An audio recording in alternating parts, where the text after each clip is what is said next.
namun tetap memperhatikan dan mematuhi aturan-aturan yang ada seperti PMK, berita acara kesepakatan permasalahan klaim, kaidah coding, ICD-10 dan ICD-9 CM.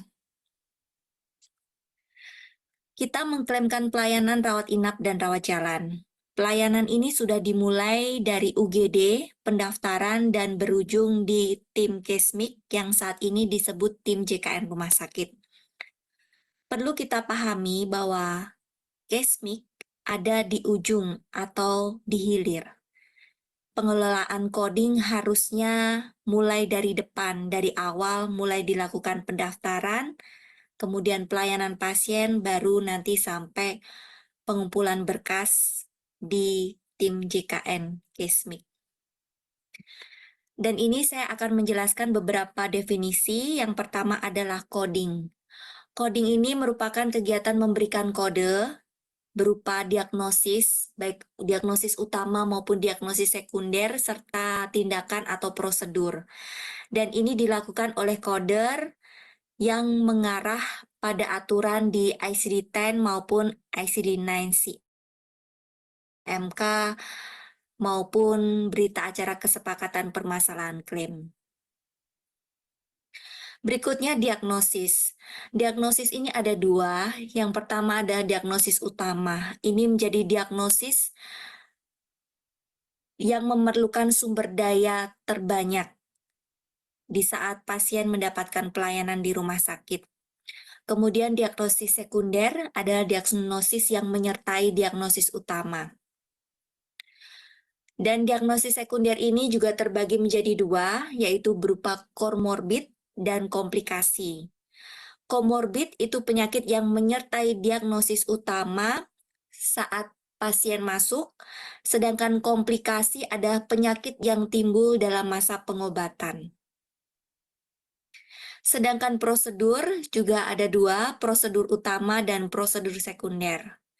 Prosedur utama merupakan prosedur tindakan yang paling banyak menghabiskan sumber daya, dan ini juga berkaitan erat dengan diagnosa utama. Sedangkan prosedur sekunder adalah seluruh signifikan prosedur tindakan yang dilakukan selama pasien mendapatkan pelayanan di rumah sakit, baik rawat inap maupun rawat jalan. Menurut PMK nomor 26 tahun 2021, di dalamnya sudah dijabarkan tugas dan tanggung jawab, ada dokter, coder, dan verifikator BPJS. Dokter di sini memiliki tugas dan tanggung jawab untuk menegakkan dan menuliskan diagnosis utama, diagnosis sekunder, serta tindakan yang dilakukan.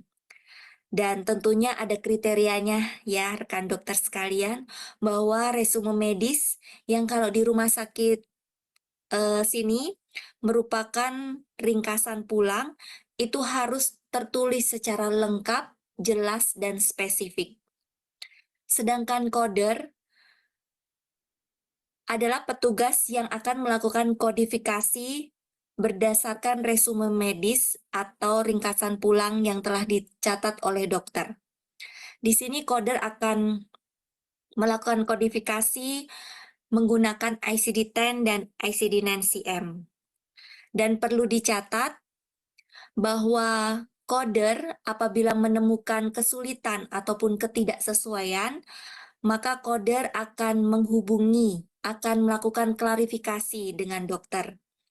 Namun apabila mungkin kesulitan untuk menghubungi dokter atau DPJP terkait, maka coder memiliki wewenang untuk menggunakan rule MB1 sampai MB5 yang terdapat di PMK nomor 26. Dan ini tidak akan menyalahi aturan coding. Kemudian verifikator BPJS Kesehatan, ini adalah petugas yang melakukan verifikasi. Petugas ini hanya melihat berkas dan tidak bertemu pasien. Jadi kita bisa memaklumi bahwa verifikator BPJS pasti akan meminta konfirmasi apabila di dalam berkas yang kita kirimkan ke BPJS untuk pengajuan klaim ditemukan sesuatu yang tidak tercantum. Jadi nanti ujung-ujungnya akan terjadi pending. Nah, ini adalah alur proses pengajuan klaim. Yang pertama, dokter memberikan pelayanan JKN di rawat jalan, rawat inap, maupun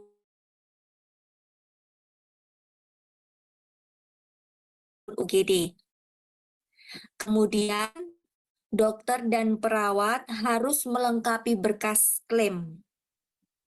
Setelah berkas ini lengkap, berkas akan diberikan ke tim JKN atau tim Kesmik, dan di situ kemudian akan dilakukan kodifikasi atau entry grouping oleh coder.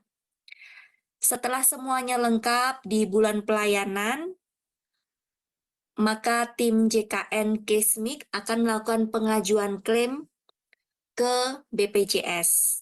Dan selanjutnya verifikator BPJS akan memverifikasi, dan di sini akan nanti ada berita acara hasil verifikasi yang berupa klaim layak, klaim tidak layak, klaim pending, maupun klaim dispute. Yang menjadi catatan kita bersama dalam alur proses pengajuan klaim ini adalah kelengkapan berkas. Kita harus melengkapi beberapa berkas untuk menghindari permintaan konfirmasi dari verifikator BPJS, yaitu CPPT, resume medis, laporan operasi, kelengkapan top up, maupun hasil penunjang. Dan diharapkan dari kelengkapan berkas ini, rumah sakit bisa mengajukan klaim dengan maturitas klaim lebih dari 90%. Dan kita juga harus pastikan bahwa klaim inasi bijis dan non-inasi bijis itu kita klaimkan semuanya. Nah, berikut macam-macam klaim yang tadi sudah ada di alur proses pengajuan klaim, bukan human error oleh petugas rumah sakit. Ini biasanya berupa klaim jasara harja yang kita masih menunggu dari pihak jasa raja untuk approve, memang butuh waktu. Kemudian klaim kadaluarsa itu adalah klaim yang sudah lebih dari 6 bulan namun tidak diajukan. Untuk klaim layak adalah klaim yang sudah pasti dibayarkan sesuai berita acara hasil verifikasi. Klaim tidak layak, klaim yang sudah diverifikasi namun tidak memenuhi ketentuan sehingga tidak dapat dibayarkan sesuai dengan berita acara kesepakatan, mungkin juga sesuai dengan yang ada di PKS, atau bahkan klaim ini termasuk dalam fraud. Namun rumah sakit berhak untuk melihat kembali apakah klaim ini betul-betul tidak layak atau sebenarnya masih bisa untuk diajukan kembali. Kemudian klaim dispute, ini klaim yang belum dapat disetujui pembayarannya, namun rumah sakit juga punya hak untuk naik banding sampai ke Kemenkes. Yang berikutnya adalah klaim pending. Klaim pending ini sudah diverifikasi, namun belum dapat dibayarkan karena adanya ketidaklengkapan administrasi, di mana verifikator BPJS memerlukan konfirmasi berkas-berkas ke rumah sakit. Berikut adalah syarat pengkodingan.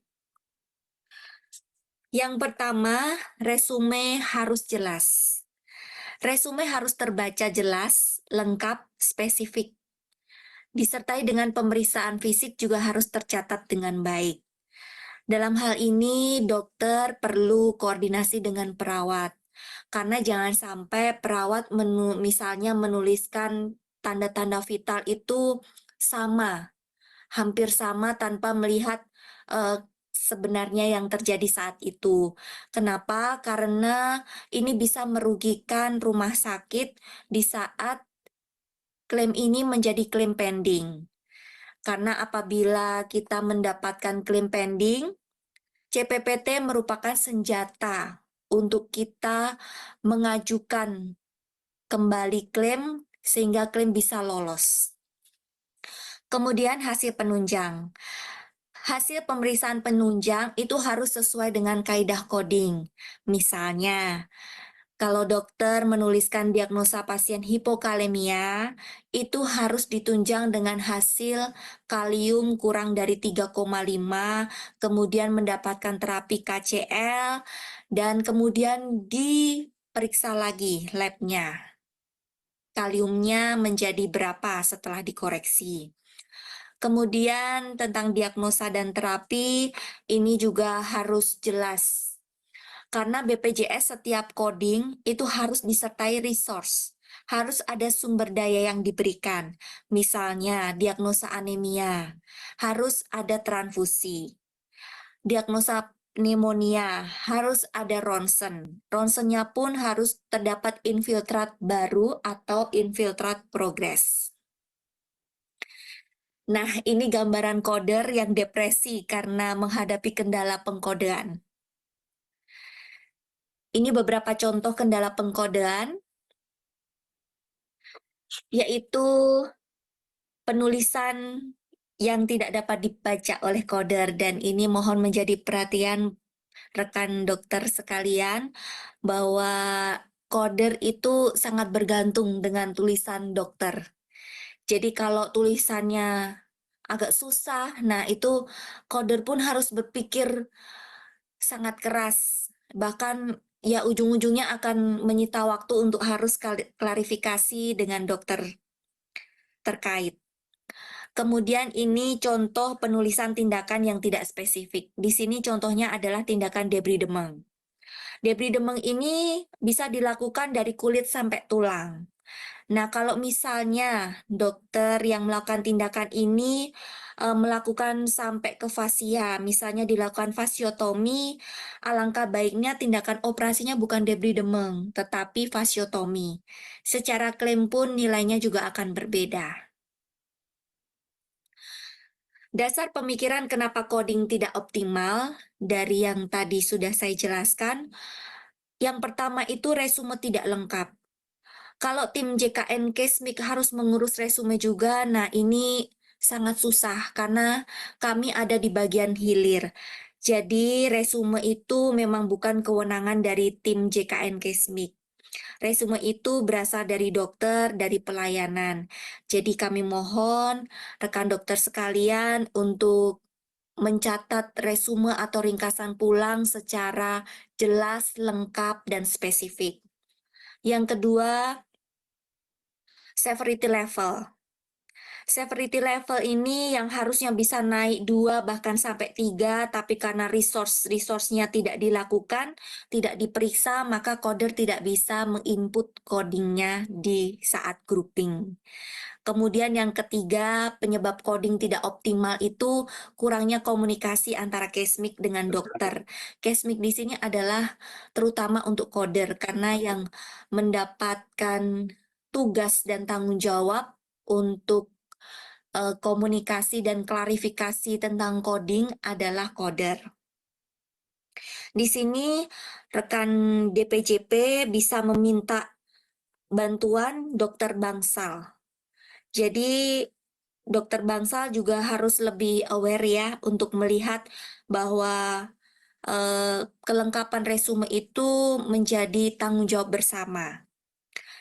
Misalkan dokter bangsa melihat bahwa pasien ini mengalami hipokalemia, memang tidak berat, mungkin hipokalemia ringan. Alangkah baiknya ini diinfokan ke DPJP. Mungkin beliau lupa atau mungkin hanya dari infus saja, infus RL bisa teratasi, tapi alangkah baiknya ada resource tersendiri karena kita tahu diagnosa-diagnosa sekunder itu bisa menaikkan severity level. Berikut sumber data untuk mengcoding. Ini hanya untuk menjadi pengetahuan kita bersama. Itu ada data demografi pasien. Yang dimaksudkan adalah identitas pasien, ada resume medis atau ringkasan pulang, ada laporan operasi atau laporan tindakan apapun, hasil pemeriksaan penunjang baik patologi anatomi, patologi klinik, radiologi, dan yang lainnya. Catatan perkembangan pasien terintegrasi atau CPPT, flowsheet, Itu form observasi terutama untuk pasien-pasien di ICU maupun NICU. Kemudian ada asesmen UGD, dan yang berikutnya adalah billing atau rincian transaksi rumah sakit. Ini permasalahan berkas rekam medis, jadi menjadi catatan kita semua bahwa permasalahan klaim tidak selalu terkait coding, tapi bisa juga resume medis yang tidak lengkap, diagnosa tidak bisa dibaca, diagnosa utama dan sekunder tidak jelas, laporan tindakan tidak lengkap atau bahkan tidak ada, obat tidak sesuai atau tidak ada, flow sheet tidak lengkap, billing tidak lengkap. Ini juga mempengaruhi terkait permasalahan klaim. Nah, berikut adalah contoh resume yang baik dan lengkap. Di sini saya mengambil diagnosa utama pneumonia dengan diagnosa sekunder anemia, hipokalemi, dan AKI. Dengan diagnosa seperti ini, kita harus melengkapi mulai dari anamnesa. Misalnya, keluhan utamanya adalah sesak napas. Riwayat penyakitnya ada batuk 1 minggu, demam, lemas, muntah, tidak mau makan, buang air kecilnya sedikit. Kemudian tanda vitalnya tekanan darah 100/60, suhunya naik, 39, nadinya juga naik menjadi 102, frekuensi napas juga naik menjadi 30, saturasi oksigen agak turun menjadi 95, dan di sini konjungtivanya juga anemis, pulmonya terdapat ronki, dan perlu dicatat urin outputnya sekian cc dalam 6 jam. Ini untuk diagnosa AKI-nya. Kemudian untuk pemeriksaan penunjang, HB-nya 7,5, kemudian mendapat transfusi darah 2 bag misalnya, diperiksa lagi HB-nya jadi naik 9,7 karena ada pneumonia, terbukti adanya leukosit juga meningkat menjadi 20.000, terus hipokalemia terbukti dengan kaliumnya 2,8, dikoreksi dengan drip KCl, kemudian diperiksa lagi kaliumnya menjadi 3,7, kemudian yang AKI-nya tadi selain urin output juga diperiksakan kreatininnya. Dan jangan lupa karena diagnosa utamanya di sini ada pneumonia, maka wajib juga harus dilakukan ronsen toraks. Dan hasilnya tentu harus ada infiltrat baru atau infiltrat progres. Kemudian di ringkasan pulang ini juga ada keadaan pasien saat dipulangkan. Dan dimohon rekan dokter sekalian juga mengisi ini dengan baik dan lengkap, seperti kondisi saat pulang, apakah pasien ini mengalami perbaikan atau seperti apa, sehingga pada saat nanti pasien datang kembali dalam waktu dekat setelah dia KRS, setelah keluar dari rumah sakit, setelah kita cek resume sebelumnya, ringkasan pulang sebelumnya, tidak masalah. Pasien waktu dipulangkan sudah dalam keadaan baik. Terus dalam waktu 1 minggu pasien kembali dengan diagnosa yang sama, kalaupun terkena pending, kita bisa menjawabnya dengan baik karena pasien pulang sebelumnya dalam keadaan baik. Di sini juga harus lengkap cara keluar nama obat saat pulang. Kemudian jangan lupa untuk membubuhkan tanda tangan DPJP. Apabila saat pasien pulang DPJP tidak ada di tempat, tidak sedang visit, bisa didelegasikan kepada dokter bangsal. Dan tentunya atas sepengetahuan DPJP karena nanti harus tertulis diagnosanya yang benar. Jadi dokter bangsal harus koordinasi dengan dokter DPJP. Dan berikut untuk informasi saja bahwa sesuai dengan PMK nomor 26 tahun 2021 ada tentang tindakan batal operasi. Keadaan yang pertama itu karena indikasi medis, di mana pasien butuh rawat inap dulu, dirawat karena penyakitnya, itu nanti ada kodenya sendiri. Yang kedua, ada indikasi non medis, misalnya pasien takut, terus tiba-tiba pasien tidak mau. Nah, itu nanti pasien dirawat inapnya itu berapa jam. Nanti akan ada kode sendiri dan ini ditentukan menjadi rawat jalan atau rawat inap. Kemudian kondisi yang ketiga adalah pasien batal operasi karena SPO tidak berjalan dengan baik, dan ini menjadi kesalahan rumah sakit. Misalnya, pasien sudah dijadwalkan untuk operasi, namun dokter lupa mengedukasi bahwa pasien tersebut masih minum pengencer darah. Nah, kondisi seperti ini kita tidak bisa mengajukan ke BPJS. Dalam hal ini, klaim tidak bisa dibayarkan oleh BPJS. Kemudian ini PMK nomor 3 tahun 2023 tentang top up special drug. Ini kita bisa baca. Di sini ada streptokinase bagi dokter spesialis jantung yang memberikan streptokinase kepada pasien, mohon ditulis lengkap di ringkasan pulang. Dan ini perubahan cakupan pelayanan yang termasuk dalam standar tarif non-inasi bijis, itu ada kantong darah, ada ambulans, ada alat bantu kesehatan, dan lain sebagainya. Nanti bisa dibaca sendiri. Di sini juga ada berita acara kesepakatan bersama tentang solusi permasalahan klaim inasi bijis. Itu ada di tahun 2019 yang terdiri dari aspek coding sebanyak 210 kasus, aspek medis 69 kasus, aspek administrasi sebanyak 11 kasus. Kemudian di 2023 ada 2 kali berita acara kesepakatan ini diberikan, yaitu pada bulan Juni itu terdapat 34 aspek coding. Kemudian di bulan Agustus itu ada 13 aspek coding. Dan ini yang terbaru yaitu KMK 1511 tentang SHK. Dan di sini juga ada juga tentang ANC. Di sini kita tahu bahwa mulai dari 1 September 2023 persalinan di fasilitas pelayanan kesehatan hanya dapat dibayarkan oleh BPJS Kesehatan apabila disertai bukti pengambilan sampel SHK. Ini sebenarnya program pemerintah untuk stunting, namun membawa BPJS dan rumah sakit yang akhirnya bertanggung jawab untuk melakukan SHK. Namun, sepanjang yang saya lihat dari 1 September 2023, di rumah sakit ini sudah melakukannya dengan sangat baik. Jadi klaimnya pun juga tidak bermasalah. Untuk itu saya menghimbau lagi bahwa di resume, terutama resume ibunya ya, karena belum tentu bayinya bisa kita klaim, itu mohon tetap ditulis bahwa bayi sudah dilakukan SHK pada tanggal sekian, jam sekian. Nah, ini ada contoh beberapa diagnosa yang ada di BA kesepakatan permasalahan klaim yang sering muncul juga di klaim pending. Misalnya pneumonia.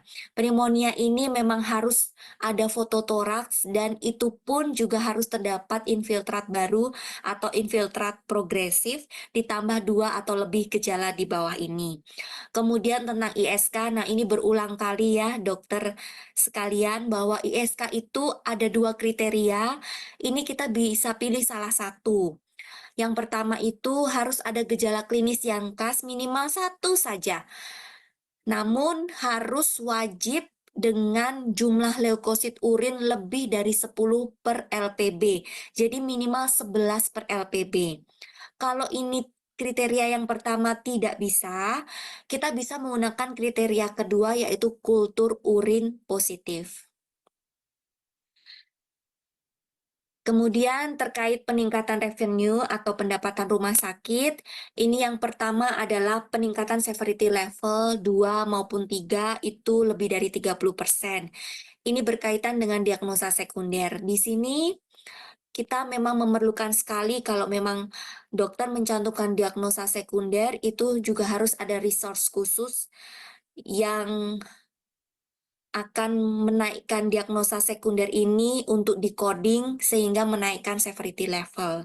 Kemudian yang kedua adalah coding yang optimal. Ini juga coder akan menyesuaikan dengan resource terbanyak. Yang ketiga, top up ventilator. Iya, ventilator ini klaimnya sangat besar. Dan ventilator ini bisa di bawah atau di atas 96 jam. Kemudian yang keempat, standar paket pemeriksaan ini bisa menjadi strategi rumah sakit untuk membuat paket-paket berupa paket operasi, paket rawat inap standar, pemeriksaan sesuai indikasi medis. Kemudian yang kelima, top up coding rawat jalan dan rawat inap. Ini butuh koordinasi juga dengan dokter dan perawat untuk menuliskan tindakan-tindakan di rawat jalan maupun di rawat inap agar semua tercatat dengan baik dan coder bisa membacanya dengan jelas. Yang keenam, variasi jenis tindakan. Tindakan dengan tarif tinggi mungkin lebih banyak dilakukan, melakukan promosi, sehingga tindakan-tindakan dengan tarif tinggi ini kita akan semakin banyak pasiennya, sehingga klaimnya juga semakin meningkat.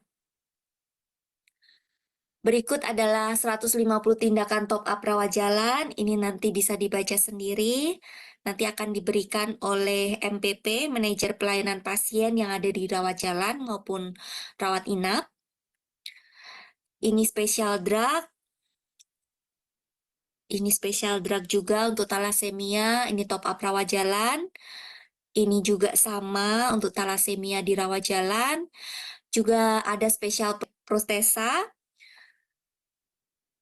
Kemudian ini ada special investigation,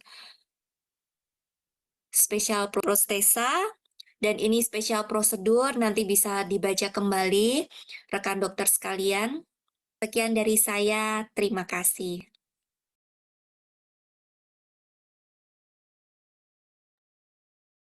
Baik, terima kasih rekan dokter, suster, dan teman sekalian. Saya kembalikan kepada Dokter Nita.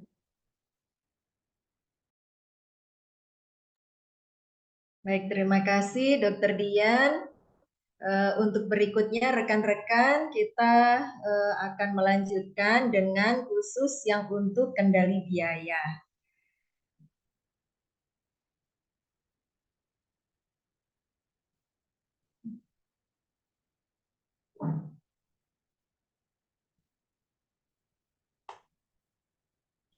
Ya, apakah slide saya sudah masuk ya?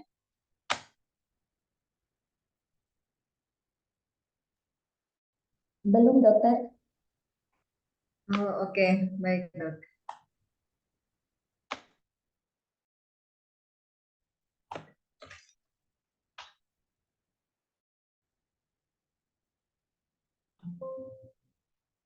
Ya, mohon maaf rekan-rekan, ada sedikit kendala teknis di laptop saya. Saya minta waktu sebentar.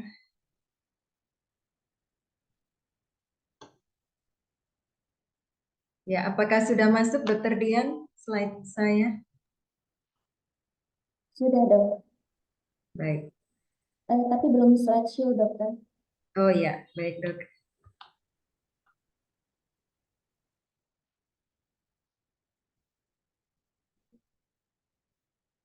Ya, ini sudah slideshow ya Dokter Dian? Maaf, dok, hilang, dokter. Oke, baik Dok, sebentar.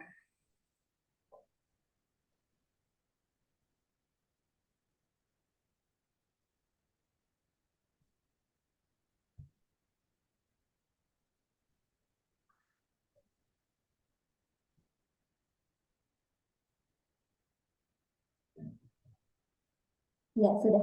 Sudah, Sudah dokter. ya Dok, baik.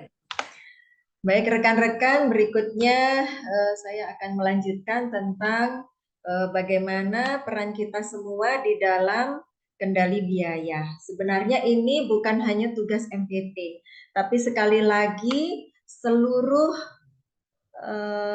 person di tiap unit, bahkan mulai dari unit yang pertama kali menerima pasien, yaitu dokter, perawat di UGD, di Poli Rawat Jalan, itu juga harus tahu bagaimana bisa mengendalikan biaya. Ya, jadi latar belakang mengapa perlu kendali biaya, sebagaimana tadi yang sudah dijelaskan oleh Dokter Dian, bahwa rumah sakit ini menghadapi satu tantangan di mana sebagian besar pasien kita adalah menggunakan BPJS. Dan dari pelaksanaan program JKN yang memang diwajibkan oleh pemerintah ini, maka mau tidak mau, bisa tidak bisa, seluruh vaskes, terutama di sini kita membahas rumah sakit, harus memiliki kendali mutu dan kendali biaya yang baik.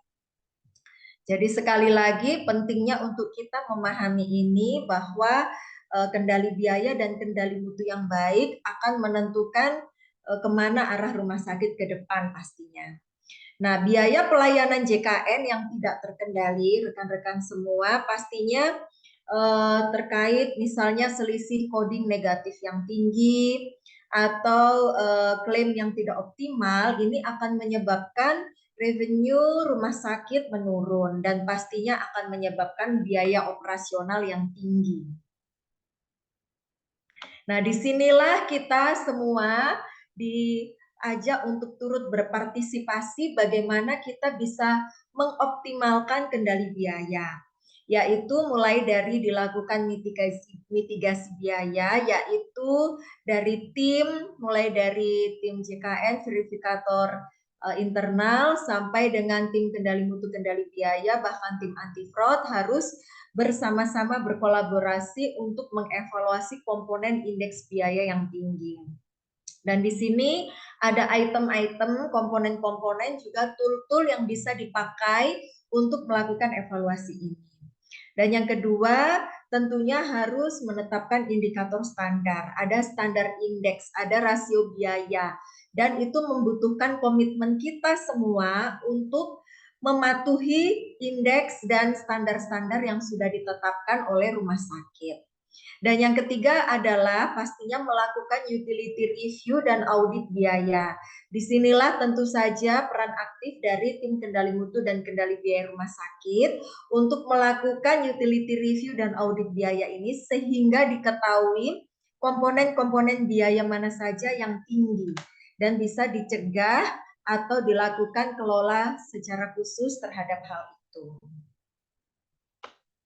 Untuk pengendalian biaya, ada komponen loss, indeks biaya, indeks jasa medik, dan juga selisih coding. Kita akan lihat satu persatu. Yang pertama, dari kolom sebelah kiri atas, yaitu terapi obat harus sesuai dengan klinis pasien. Jadi sekali lagi, memang penggunaan obat ini kita sesuaikan memang dengan PPK dan CP-nya. Dan itu menjadi acuan di dalam DPJP atau dokter umum memberikan obat kepada pasien. Dan yang kedua, pemeriksaan lab dan penunjang, yaitu radiologi, benar-benar digunakan hanya untuk menegakkan diagnosa, bukan digunakan untuk medical check-up, apalagi untuk menuruti keinginan pasien. Jelas itu tidak akan memenuhi satu standar dan pastinya akan membuat biaya operasional menjadi tinggi. Yang ketiga, obat simptomatik tidak berlebihan. Nanti di dalam indeks obat, kami akan menetapkan bahwa obat simptomatik sebaiknya diberikan paling lama 5 hari, bahkan 3-5 hari. Mengapa? Karena sebenarnya obat simptomatik ini hanya diperlukan ketika pasien membutuhkan saja. Tidak berlaku untuk obat-obatan antibiotik, antivirus, anti jamur, atau obat yang memang ada dosis terapi atau masa terapi. Di sini penekanan secara khusus yang bisa dikendalikan adalah obat-obatan simptomatik. Dan yang berikutnya adalah pemantauan antibiotik rasional dan lama pemberian antibiotik. Alangkah di sini peran dari tim PPRA, yaitu dalam hal ini diketuai oleh Dr. Telly, spesialis anestesi kita, adalah sangat berperan di dalam menentukan kategori antibiotik yang diberikan dan juga di dalam menyeleksi maupun mengevaluasi sehingga tidak ada pemberian antibiotik yang berlebihan. Yang pastinya selain membuat biaya tinggi, hal itu juga tidak berguna bagi tubuh pasien sendiri. Jadi sekali lagi di sini jikalau ada anggota atau rekan-rekan yang bergabung di tim PPRA, mohon ke depan bisa mulai dirapatkan dan menerbitkan acuan-acuan sehingga penggunaan antibiotik ini benar-benar rasional. Kemudian komponen yang kedua, yaitu di sebelah kanan atas, adalah penegakan diagnosa. Mohon maaf ada kesalahan ketik rekan-rekan, di situ bukan 1 kali 2 jam, tapi 1 kali 24 jam. Jadi memang rumah sakit yang mengajarkan kepada kami dan berbagi kepada kami pada saat workshop itu menekankan bahwa agar rumah sakit tidak menderita kerugian, upayakan penegakan diagnosa bisa terjadi dalam kurun waktu 1 hari atau 1 kali 24 jam. Kecuali beberapa pemeriksaan penunjang yang memang membutuhkan waktu, terutama pemeriksaan penunjang yang keluar. Tapi di luar itu sangat diharapkan penegakan diagnosa bisa terjadi secepatnya sehingga tata laksana pasien pun bisa dilakukan secepatnya. Harapannya pasien juga bisa segera pulang. Dan yang kedua adalah penentuan DPJP. Tentu saja hal ini rekan-rekan tidak bisa dipisahkan karena pemilihan DPJP yang tepat akan sangat menekan biaya. Kita berupaya untuk menghindari sebesar mungkin tidak dilakukan alih rawat. Nah, kalau alih rawat ini ada beberapa kemungkinan memang, tapi kalau alih rawat ini dilakukan karena kita salah mendiagnosa atau salah memilih DPJP, tentu saja ini akan menjadi beban bagi rumah sakit. Dan juga upaya kedua terkait DPJP, kita menghindari segala bentuk rubber yang tidak perlu. Dalam arti rubber yang memang dibutuhkan terkait diagnosa pasien, silahkan dilakukan. Tapi untuk rubber-rubber yang memang seharusnya masih bisa dipegang oleh satu DPJP, sesungguhnya rubber ini bisa ditekan. Karena sejauh ini penggunaan DPJP yang berlebihan ternyata terbukti dapat meningkatkan biaya operasional. Yang ketiga adalah kepatuhan PPK dan CP. Nah, sekali lagi, serta standar prosedur tindakan. Sekali lagi rekan-rekan, kami menekankan bahwa PPK dan CP ini tidak boleh dilupakan. Nanti kami akan share PPK dan CP yang digunakan di rumah sakit, tapi mohon itu dijadikan acuan bagi rekan-rekan. Dan yang keempat adalah yang juga sangat penting adalah pengisian discharge planning dari pasien rawat inap. Nah, di sini kalau hadir rekan-rekan MPP rawat inap yaitu perawat Merlin dan Suster Asisia, mohon untuk discharge planning pasien ini wajib diisi ketika hari pertama pasien masuk. Jadi selama ini kita sebenarnya salah karena discharge planning kita lakukan setelah pasien akan keluar. Padahal di dalam discharge planning itu sudah mengandung komponen-komponen kendali biaya. Salah satunya adalah target pemulangan pasien dan sampai sejauh mana pasien dirawat, serta hal-hal yang dapat dikendalikan sejak awal pasien masuk. Jadi mohon memulai tahun 2024 ini rekan-rekan DPJP dan juga MPP berkolaborasi untuk melakukan pengisian discharge planning secara tertib, sekali lagi bukan di akhir perawatan tapi di awal perawatan. Kemudian kita beranjak ke kolom kiri bawah, yaitu dashboard costing dan coding harian. Nah, rekan-rekan, ini sesuatu yang baru. Nanti kami bekerja sama dengan tim IT dan kendali mutu kendali biaya akan menerbitkan dashboard costing coding harian setiap pasien rawat inap per hari. Dan dashboard ini bisa diakses oleh mereka-mereka yang membutuhkan data, bahkan termasuk DPJP. Mengapa? Karena dari dashboard pemantauan ini kita bisa mengetahui apakah pasien yang kita rawat masih memenuhi klaimnya atau melewati klaim. Dan tentu saja ketika kita tahu, kita akan ada upaya-upaya di dalam hal itu. Nanti saya akan perlihatkan di akhir tentang seperti apa dashboard coding dan costing ini. Kemudian yang kedua, selisih coding tinggi, mohon langsung dilakukan audit dan tentukan target pasiennya. Nah, untuk mengetahui selisih coding tinggi, pastinya ini membutuhkan peran dari bagian keuangan, MPP, dan juga tim kendali mutu kendali biaya. Dan memang di sini dari pihak rumah sakit yang sempat mengajarkan kepada kami di workshop tersebut, mengatakan bahwa coding tinggi yang negatif ini tidak boleh dibiarkan. Kalau dari mereka pada saat itu juga ketika ketahuan langsung dilakukan audit. Jadi tentu saja hal ini tidak berlarut-larut dan tidak terulang pada case-case pasien lainnya. Yang ketiga, lakukan case manager kasus sulit dan loss yang panjang lebih dari 7 hari. Dalam hal ini adalah pengelolaan kasus-kasus loss panjang, terutama bila sudah lebih dari 7 hari. Nah, rata-rata rekan-rekan dari pemantauan kami, kalau loss pasien sudah lewat dari 7 hari, sudah bisa dipastikan pasti biaya operasionalnya lebih tinggi. Dan dalam arti lebih tinggi dari klaimnya. Nah, disinilah setiap case-case yang melibatkan loss panjang memang diharapkan MPP bersama-sama dengan DPJP, bagian manajemen, dan tim kendali mutu kendali biaya bisa segera melakukan upaya-upaya. Dan yang keempat adalah merujuk ke Vaskes yang SDM dan Vaskesnya tersedia. Hal ini hanya khusus untuk diagnosa tindakan atau beberapa DPJP yang tidak tersedia di rumah sakit.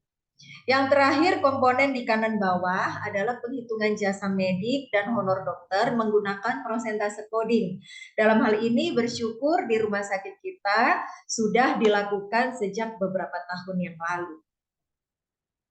Nah, untuk yang pertama, poin pertama adalah pengendalian biaya di rumah sakit. Nanti yang digunakan untuk mengetahui kendali biaya obat di rumah sakit adalah 4 komponen ini, yaitu rasio biaya obat, komponen biaya obat, indeks obat, dan jenis-jenis pengendalian biaya. Rasio biaya obat dan cost per coding, yaitu dalam rasio biaya obat itu didapatkan dari biaya obat total dibandingkan dengan pendapatan rumah sakit. Nah, nanti akan diketahui seberapa persentase dari biaya obat yang digunakan di rumah sakit. Bahkan bisa dijadikan data per DPJP maupun per bidang ilmu, per spesialisasi. Dan yang kedua, biaya obat per coding. Biaya obat per coding ini adalah gambaran dari biaya obat per invoice dibandingkan dengan coding per invoice. Nanti di sini akan didapati kemanakah sumber daya itu mengalir paling besar, ke komponen obat ataukah ke yang lain. Dan pengendalian rasio biaya obat ini dimulai dari pengendalian biaya obat per coding. Dan ini tentu saja bukan hanya dirawat inap, tapi dirawat jalan. Kita tahu bahwa biaya klaim rawat jalan itu kurang lebih hanya 209.000. Nah, di situ kita bisa melihat dari data, dari biaya tersebut paling besar sumber daya itu dihabiskan untuk apa. Ini semua ada analisanya dan tentu saja nanti akan dilakukan evaluasi per bidang ilmu dan per dokter.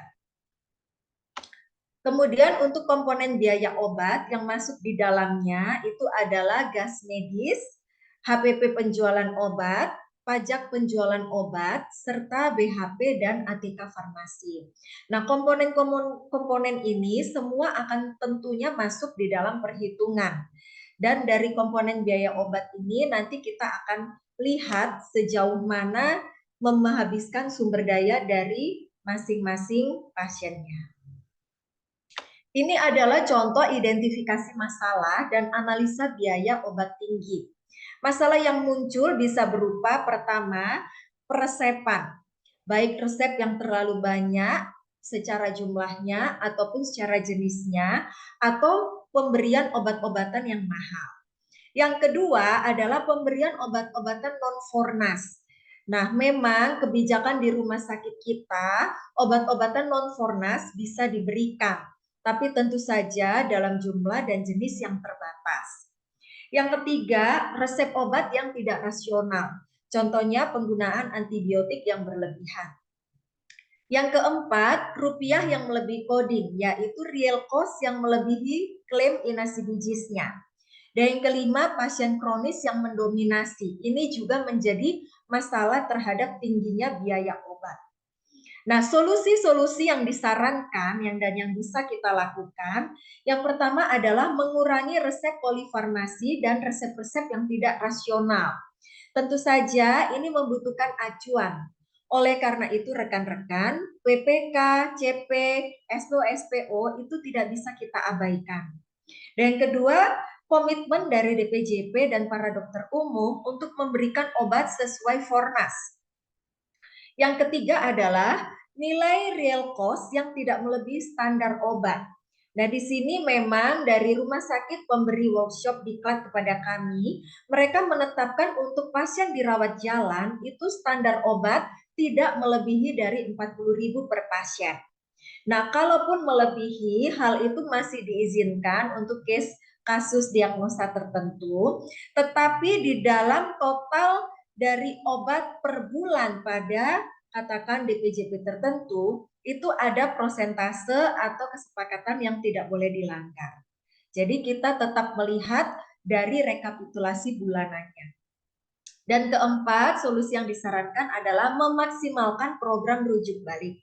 Nah, program rujuk balik ini rekan-rekan sebenarnya bukan hanya standar dari BPJS atau mutu yang BPJS pantau. Tapi sebenarnya di balik dari program rujuk balik ini ada komponen biaya yang sebenarnya sangat bisa ditekan. Karena sekali lagi, obat-obatan kronis adalah salah satu jenis obat-obatan yang paling banyak memakan sumber daya di bagian indeks obat.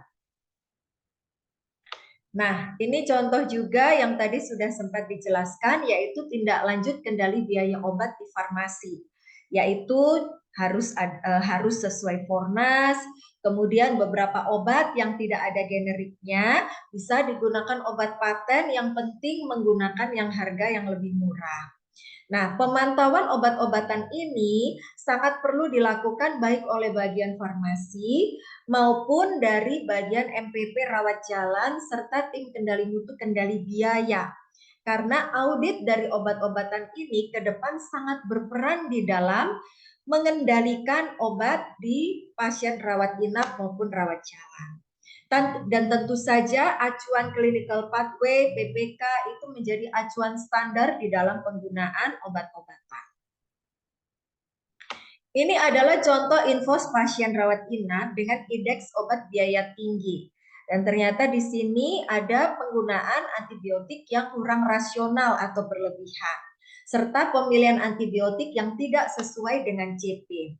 Disinilah sebenarnya peran dari tim PPRA untuk bisa memberikan solusi bahkan juga teguran-teguran ketika penggunaan antibiotik ini tidak rasional atau berlebihan atau tidak sesuai dengan standar baik panduan penggunaan antibiotik maupun standar PPK dan CP-nya.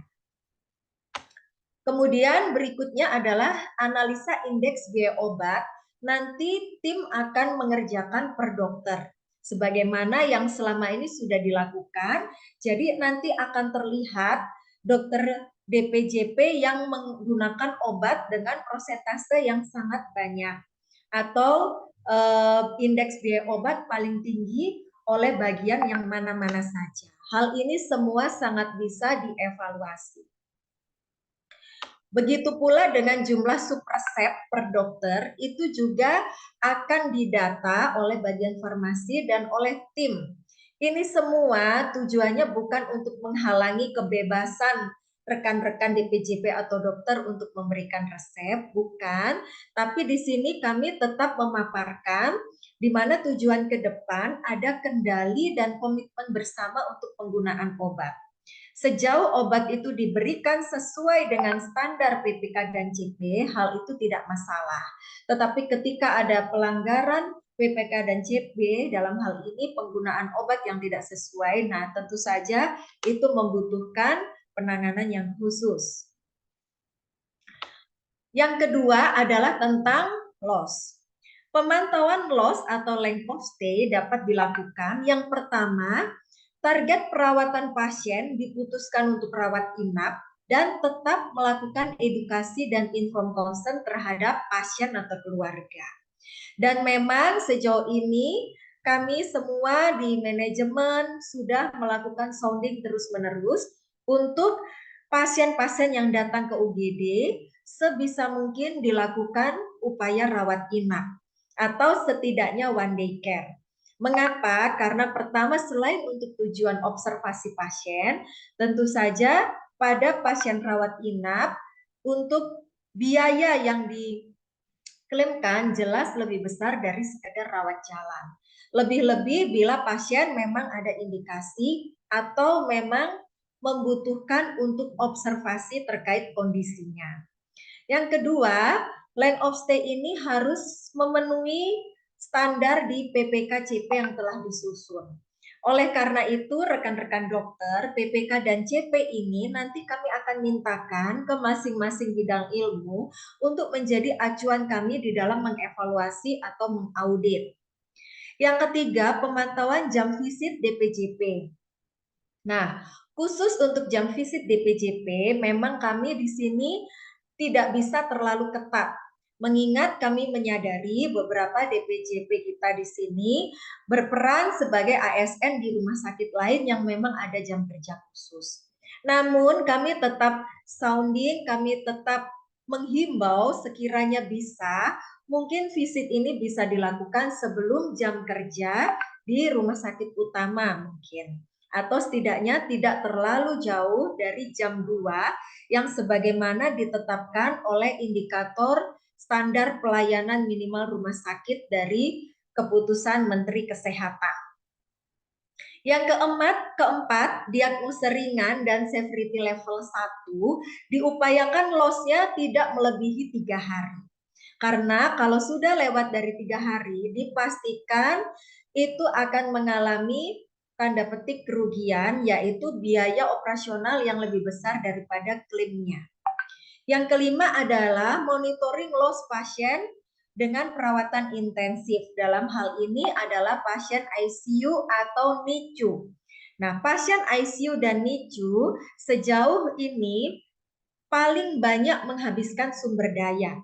Bahkan kami sering mengevaluasi pasien-pasien ICU kita, hampir sebagian besar itu tidak ada yang tidak rugi atau tidak ada yang di real cost-nya lebih besar daripada lebih kecil daripada klaimnya, kecuali untuk pasien-pasien dengan penggunaan ventilator. Oleh karena itu memang kami sebenarnya menghimbau untuk rekan-rekan dokter bisa mengevaluasi lagi untuk kriteria masuk pasien ke ICU. Sekiranya memang dibutuhkan ventilator, hal itu sangat baik sehingga ICU tidak hanya dimanfaatkan untuk observasi atau pasien-pasien dengan severity level 1. Yang keenam adalah membuat dashboard coding dan posting harian, dan memang ini nanti yang akan kami lakukan ke depan sehingga bisa membantu kita di dalam evaluasi. Nah, upaya menurunkan pasien loss JKN sebagaimana tadi sudah dibahas, itu juga diupayakan diagnosa tegak secepat mungkin.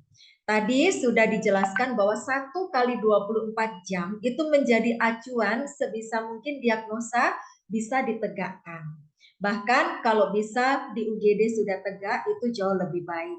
Kalaupun di UGD masih berupa suspek atau belum tegak, setidaknya di ranap dalam waktu kurun 1 kali 24 jam sudah dilakukan penegakan diagnosa. Yang kedua, tadi sudah dijelaskan, ini beberapa berupa pengulangan, diagnosa ringan tidak melebihi 3 hari. Yang ketiga adalah terapi agresif dari awal perawatan. Mengapa ini penting? Karena dengan adanya terapi agresif dan tidak menunda terapi, sebenarnya ini akan mempercepat kesembuhan pasien yang akan berdampak kepada loss pasien yang tidak memanjang. Yang keempat adalah pemantauan klinis pasien yang sesuai dengan CP-nya. Tentu saja peran DPJP dan case manager atau MPP sangat dibutuhkan di sini.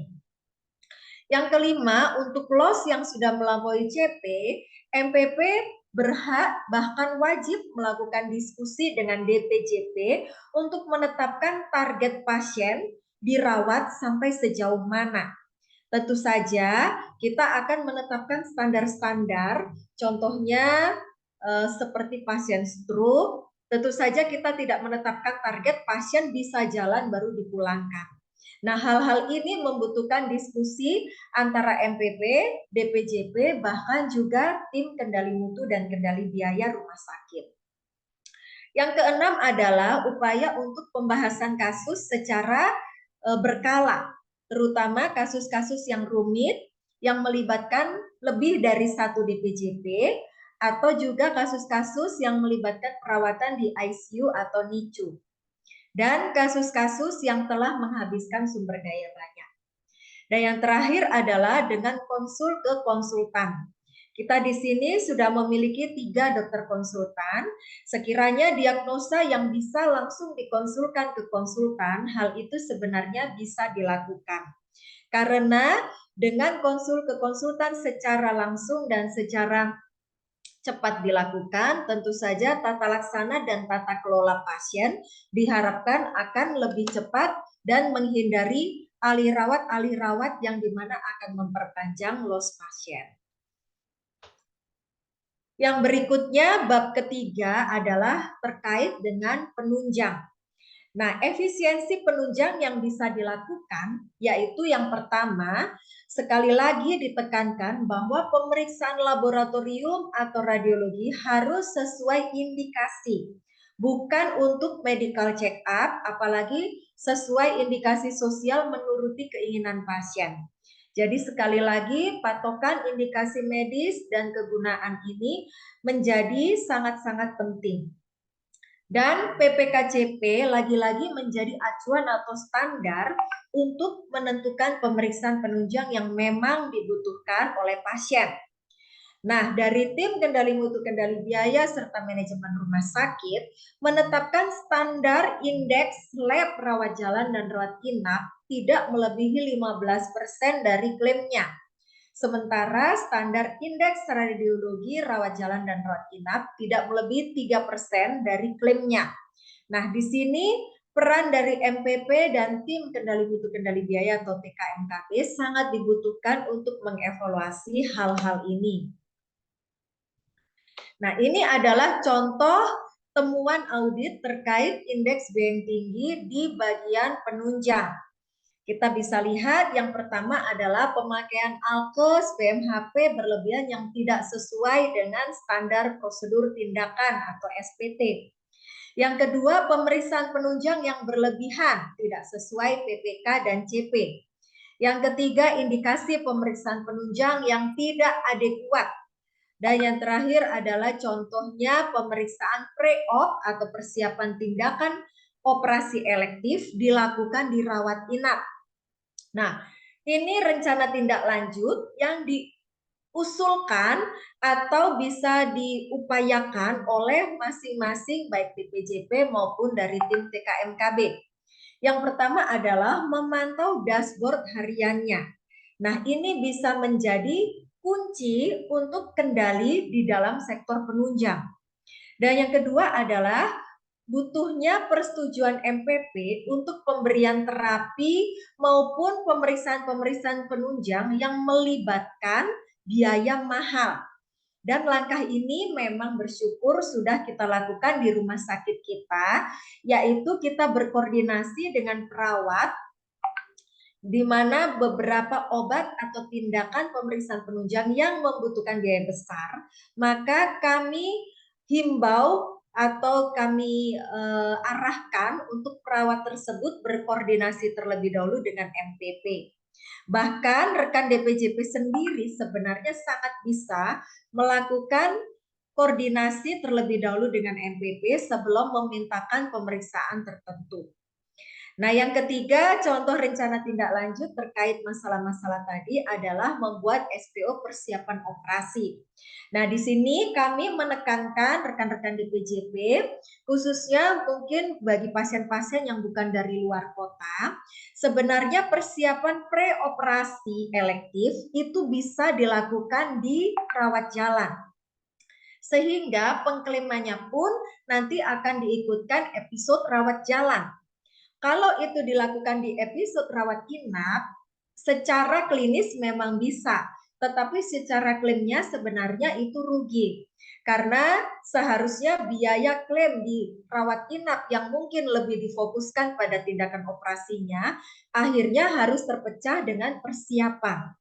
Nah, hal ini syukurnya tidak bertentangan dengan Permenkes, yang dimana persiapan preoperasi elektif ini diizinkan dilakukan di rawat jalan dengan catatan bertemu dengan dokter atau DPJP. Jadi bukan hanya pemeriksaan saja, tapi ada episode konsul dengan DPJP, sehingga bisa ditagihkan sebagai bagian dari episode rawat jalan. Yang keempat adalah meningkatkan PRB. Nah, untuk PRB di sini, rekan-rekan DPJP terutama mungkin yang kami reminding kembali, itu berlaku hanya untuk 9 penyakit, yaitu diabetes mellitus, hipertensi, penyakit jantung, asma, PPOK, epilepsi, gangguan kesehatan jiwa kronik, stroke, dan SLE. Nah, untuk 9 program diagnosa yang masuk program rujuk balik ini, memang diupayakan pasien-pasien yang sudah stabil bisa dilakukan rujuk balik. Karena secara indeks obat, ternyata dengan program rujuk balik ini dapat menurunkan tagihan klaim obat kronis yang dimana menghabiskan sebagian besar dari klaim rawat jalan BPJS kita. Nah, ini juga adalah upaya-upaya yang bisa kita lakukan terkait kendali obat, alkes, dan BMHP. Yang pertama adalah screening peresepan dan obat di farmasi. Kami menetapkan standar kurang dari 40–60 ribu. Dan untuk obat kronis, 7 hari diberikan di rumah sakit, 23 hari ditagihkan di apotik rekanan. Nah, jadi di sini memang sekali lagi untuk indeks obat ini kiranya menjadi komitmen kita bersama untuk kita bisa sungguh-sungguh memilih obat yang benar-benar sesuai dan dalam jumlah yang sesuai atau dibutuhkan pasien. Contohnya lagi, beberapa obat-obatan yang sudah dimiliki pasien sebenarnya bisa untuk tidak perlu diresepkan. Dan yang kedua adalah melakukan ITER obat untuk obat-obatan tertentu. Nah, jadi memang beberapa ITER obat ini bisa dilakukan, namun memang kendalanya beberapa di farmasi hal ini belum dilakukan dan juga terkait kendala di sistem. Nah, yang ketiga adalah melakukan negosiasi pihak vendor untuk pengadaan obat e-katalog atau Fornas yang harganya masih tinggi. Nah, bersyukur di rumah sakit kita sudah bisa beberapa obat menggunakan harga e-katalog, walaupun itu belum berlaku untuk semua obat. Artinya, ada obat-obatan yang memang kita masih membeli dengan harga jual yang bukan masuk harga e-katalog. Dan itu cukup meningkatkan operasional di bagian obat. Kemudian pelaksanaan PRB tadi sudah dibahas. Dan yang terakhir menentukan harga efisiensi untuk alkes, implan, atau sekiranya yang bisa digunakan KSO akan menggunakan KSO. Dan kemudian kolom sebelah kanan pemantauan dashboard coding harian dan costing harian, di mana untuk melihat selisih-selisih coding yang tinggi. Bisa dilakukan koordinasi antara DPJP dan MPP. Nah, ini adalah indikator WASDAL, yaitu indikator pengawasan dan pengendalian biaya di rumah sakit. Ada 18 item yang dimana ini menjadi acuan tim kendali mutu dan kendali biaya untuk mengevaluasi serta mengaudit dari real cost pasien-pasien per bulan. Nah, di sini untuk WASDAL ini nanti juga akan kami tekankan juga bagi rekan-rekan DPJP dan dokter umum untuk kita sama-sama berkomitmen terhadap WASDAL yang sudah ditentukan oleh rumah sakit.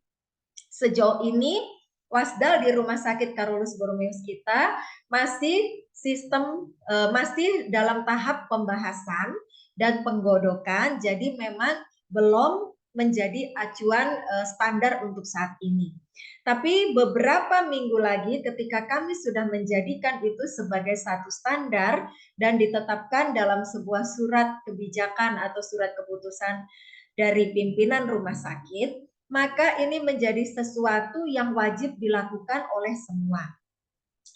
kita melihat beberapa indikator WASDAL, yaitu contohnya adalah rawat jalan JKN per hari berapa orang, rawat inap per hari berapa orang. Kemudian untuk indeks revenue rawat jalan, kita termasuk rumah sakit tipe C, itu memang ditetapkan yaitu 300.000 per pasien. Sementara untuk rawat inap kelas C 6 juta. Kalau bisa lebih itu jauh lebih baik. Namun sekali lagi di sini tentunya kita harus mengetahui langkah-langkah strategi sehingga revenue ini bisa tercapai. Nah, kemudian yang kelima adalah untuk revenue JKN per bulan itu juga bisa nanti akan dianalisa. Yang keenam, selisih coding. Di sini selisih coding yang kita tentukan adalah minus 20%. Tidak boleh lebih dari itu, karena pastinya yang paling menderita kerugian adalah dari pihak rumah sakit. Yang ketujuh, standar severity level 2 dan level 3. Di sini rumah sakit yang menjadi narasumber kami, di rumah sakit mereka, itu mereka menetapkan severity level 2 dan 3 itu lebih dari sama dengan 35%. Nah, di rumah sakit kita di sini kemarin saya sempat melihat memang di kisaran 30 sampai 33. Jadi beberapa sebenarnya kita masih ada upaya-upaya yang kita lakukan untuk meningkatkan severity level ini. Yang kedelapan adalah indeks honor dokter. Kita juga sudah lakukan kendali-kendali biaya dalam hal ini. Yang kesembilan adalah indeks obat rawat inap itu kurang dari 30% dari klaim. Sementara rawat jalan kurang dari 15% dari klaim. Yang ke-11 untuk loss rawat inap non-intensif itu diupayakan kurang dari 3 hari.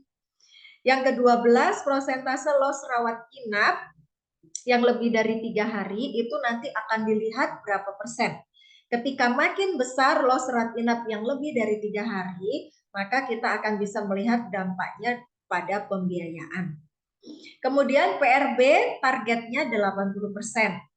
Yang ke-14, prosentase pending terhadap total klaim ini memang diupayakan kurang dari 0,15%, walaupun beberapa kali lebih dari itu, karena sekali lagi ini juga tergantung atau terkait pada verifikator BPJS. Yang ke-15, prosentase dispute terhadap total klaim memang diupayakan 0%.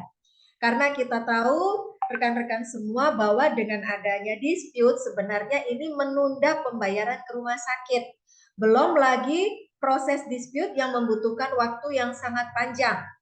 Bahkan dari BPJS sempat menginfokan kami, ada dispute itu yang sampai membutuhkan waktu 2 tahun sampai ada keputusan dari pusat. Yang ke-16 adalah pentingnya dilakukan rapat anti fraud dan kami tambahkan nanti yaitu rapat tim kendali mutu kendali biaya setidaknya 1 kali per bulan untuk mengevaluasi terhadap indikator WASDAL ini. Yang ke-17 pencapaian diklat-diklat di mana manajer JKN, MPP memang nanti menjadi target utama kami untuk kami ikutkan diklat-diklat untuk melakukan untuk upaya-upaya serta strategi di dalam peningkatan revenue dan kendali biaya. Yang ke-18 itu terkait dengan case mix index. Nah, di sini contoh audit penurunan revenue yang pertama adalah belum optimalnya coding. Nah, hal ini sebenarnya bisa terkait dengan coder, tetapi juga bisa terkait dengan DPJP sendiri. Terlebih jika hal ini misalnya terkait dengan diagnosa sekunder yang lupa dicantumkan di resume, atau pemeriksaan-pemeriksaan penunjang yang tidak dicatat di resume, atau tindakan-tindakan yang dilupakan untuk ditulis, terlupakan untuk ditulis. Jadi tentu saja pengoptimalan coding yang optimal ini membutuhkan peran serta kerjasama dari semua. Nah, beberapa resource yang tidak dicatat ini tentunya akan menurunkan revenue.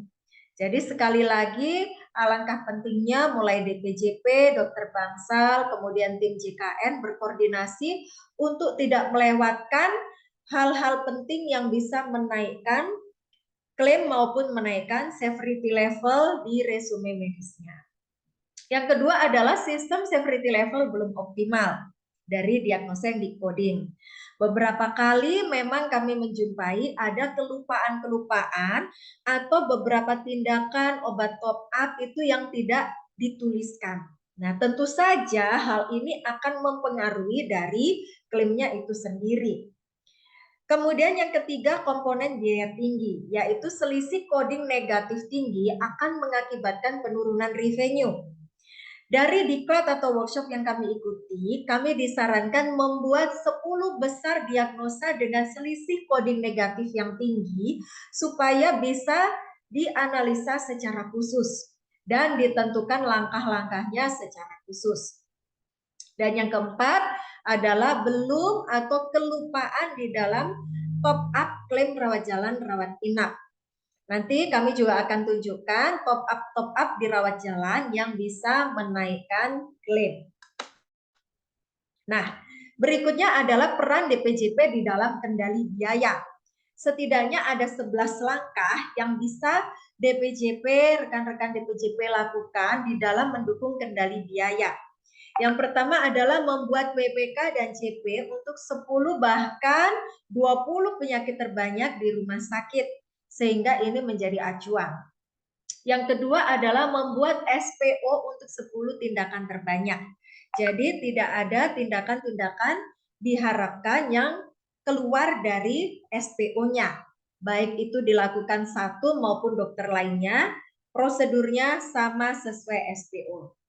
Yang ketiga adalah pengendalian biaya sesuai dengan indeks, baik obat, BHP, pemeriksaan penunjang, dan loss, sesuai PPK dan CP pastinya. Yang keempat, dokter harus mempelajari jenis obat dengan biaya mahal. Nanti kami akan bagikan rekan-rekan dokter, ada obat-obatan tertentu yang memang biayanya sangat mahal. Kami berharap dokter-dokter di sini bisa memahami, mempelajari, dan mungkin beberapa mengingat obat-obatan itu, sehingga ketika akan meresepkan bisa lebih mengendalikan secara jumlahnya mungkin atau benar-benar disesuaikan dengan indikasi medis pasien. Dan tidak meresepkan obat yang masih dimiliki pasien. Tentu saja ini akan membantu penghematan di pihak rumah sakit. Dan komitmen terapi dari DPJP. Memang tentu saja ini membutuhkan komitmen dari masing-masing kita bagaimana kita patuh terhadap indeks obat-obatan ini. Yang kelima adalah menetapkan indikasi rubber. Tentu saja ini untuk kendali indeks jasa. Yang keenam, melengkapi CPPT dan resume. Sekali lagi, sebagaimana tadi sudah Dr. Dian jelaskan bahwa CPPT dan resume ini menjadi dasar dalam klaim ke BPJS. Oleh karena itu, supaya tidak ada kendala, kami berharap rekan-rekan DPJP juga bisa selain lengkap pengisiannya, penulisan pun juga yang tidak susah dibaca, sehingga tidak menyulitkan di dalam proses klaimnya. Yang ketujuh adalah DPJP bersedia berkoordinasi dengan MPP di dalam penggunaan obat mahal, pemeriksaan mahal, loss panjang, rubber, target KRS, serta pengisian discharge planning.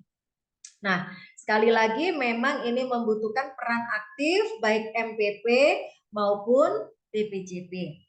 Yang kedelapan adalah membantu optimal coding dengan peningkatan revenue. Tadi di awal Dr. Dian sudah menjelaskan beberapa CMG atau special prosedur, special drug, special protesa yang bisa menaikkan revenue. Juga beberapa diagnosa sekunder yang bisa meningkatkan revenue. Yang kesembilan adalah DPJP bersedia dievaluasi dan menerima masukan, terutama memang masukan-masukan yang terkait dengan kendali biaya maupun masukan terkait dengan peningkatan revenue. Yang ke-10 adalah optimalisasi peran dari tim farmasi dan terapi rumah sakit yang diketuai oleh Dr. Simplicia dan tim PPRA yang diketuai oleh Dr. Teli, spesialis anestesi. Jadi memang tim-tim ini sangat berperan penting di dalam kendali biaya untuk pasien-pasien kita. Dan yang terakhir adalah komitmen terhadap WASDAL, yang dimana ke depan kami akan memasukkan poin WASDAL ini dalam pembaruan PKS dengan para dokter sekalian. Sementara untuk kendali biaya di ICU dan NICU, yang pertama adalah DPJP harus menilai kompleksitas kasus di ICU dan NICU. Makin sederhana, makin simpel, sebenarnya biaya klaimnya akan semakin kecil. Dan kita harapkan pasien yang masuk ICU atau NICU setidaknya severity levelnya minimal level 2. Kemudian menentukan target terapi di ICU. Yang ketiga, optimalisasi coding dengan severity level. Katakan misalnya penggunaan ventilator dapat menaikkan severity level. Tetapi batas ventilator itu adalah 96 jam. Di mana 96 jam terlewati, maka klaim terhadap ventilator itu tidak akan naik lagi.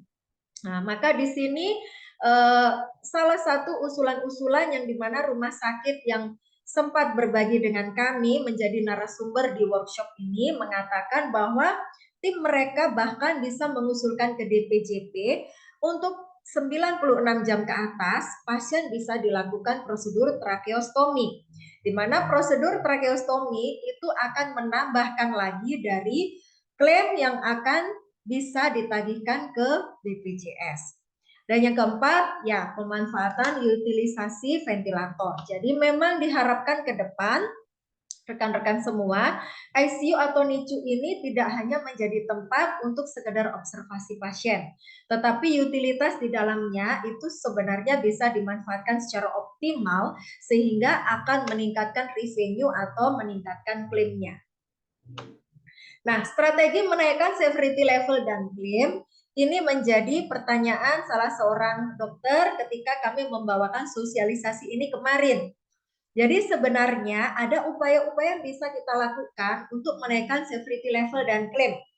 Yang pertama adalah adanya diagnosa sekunder. Tapi tentu saja rekan-rekan dokter, hal ini harus memenuhi BA kesepakatan dan Permenkes nomor 26 tahun 2021 tentang tata cara grouping inasi bijis. Nah, adanya diagnosa sekunder sudah pasti meningkatkan severity level maupun klaimnya. Dan yang kedua adalah spesial CMG. Nah, acuan kita adalah PMK Permenkes nomor 3 tahun 2023.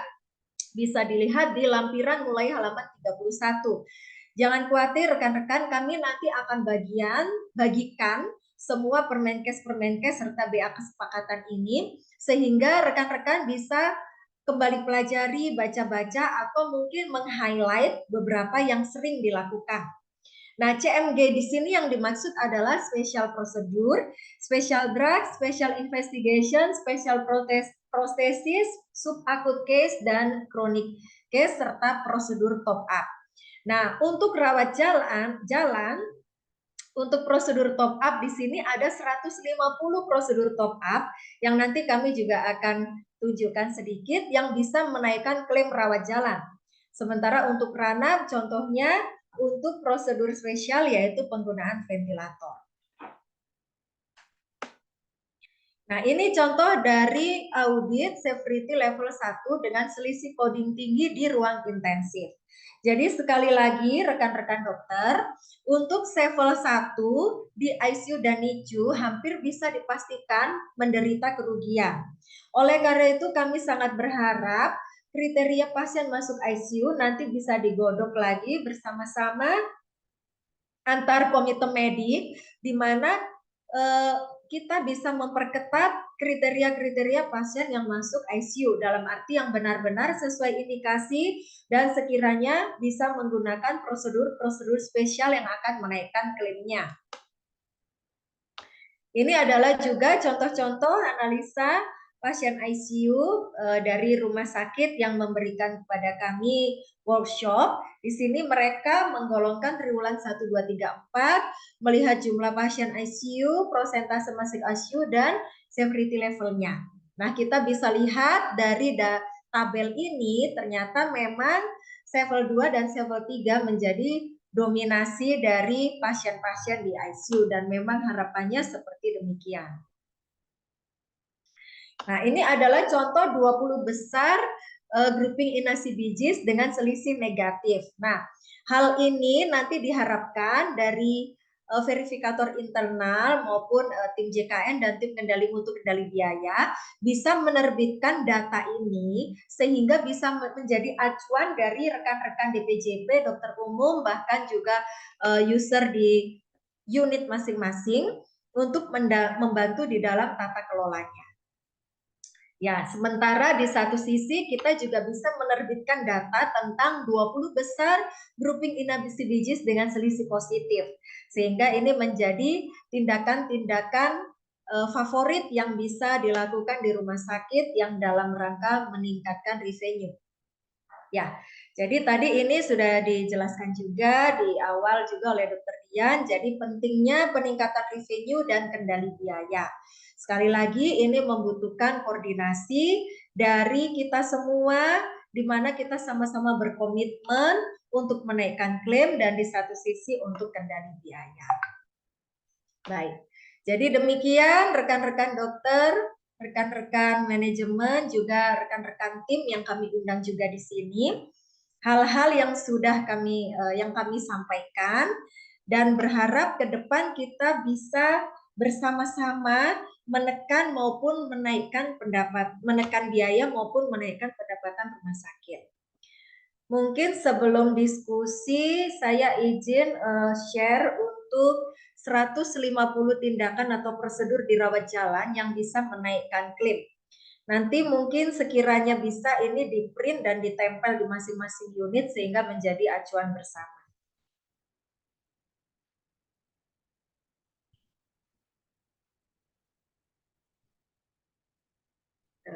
Sebentar, saya belum buka.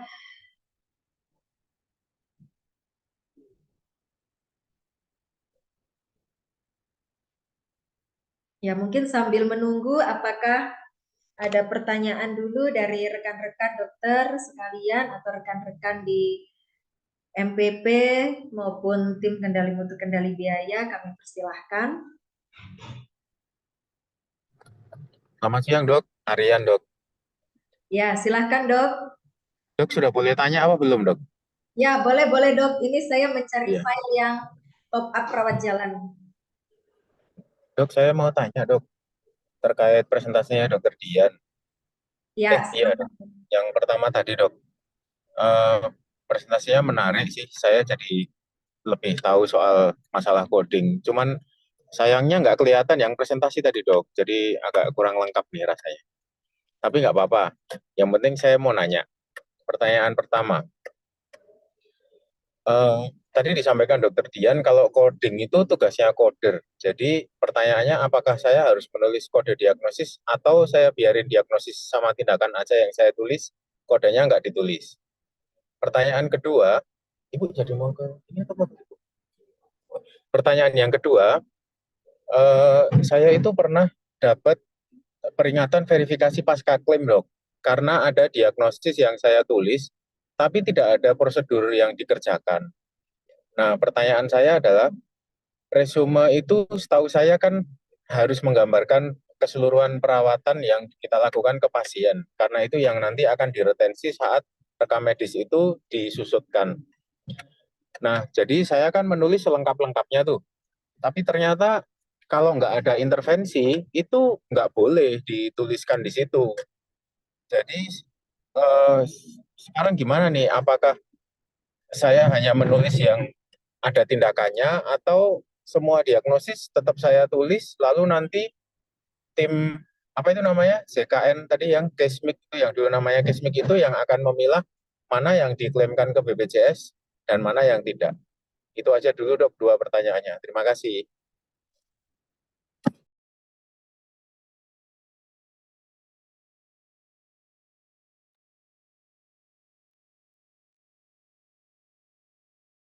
Baik dokter, saya akan menjawab pertanyaan yang pertama tadi dokter tentang DPJP memberikan kode ya dok ya, coding di ringkasan pulang. Itu kalau memang DPJP mengetahui kodenya tidak apa-apa dokter, karena itu nanti juga akan membantu coder pada saat mengcoding, saat grouping. Namun di sini Coder itu memiliki wewenang. Jadi apabila nanti coder melihat coding yang dituliskan oleh dokter di ringkasan pulang itu tidak tepat dengan kaidah coding, nanti coder akan klarifikasi ke DPJP terkait, dokter. Memang sebenarnya tugas DPJP itu hanya menuliskan ringkasan pulang resume medis secara lengkap. Untuk masalah coding itu menjadi wewenangnya coder. Tapi kalau DPJP mengetahui kodenya, tidak apa-apa dokter, dituliskan saja. Demikian dokter. Kemudian yang kedua tadi, tentang diagnosa, memang itu kan sesuai dengan apa yang pasien alami ya dok ya saat pelayanan. Jadi kalau memang itu diagnosanya memang ada, seperti misalnya kalau hepatitis itu kan tidak ada resource khusus ya.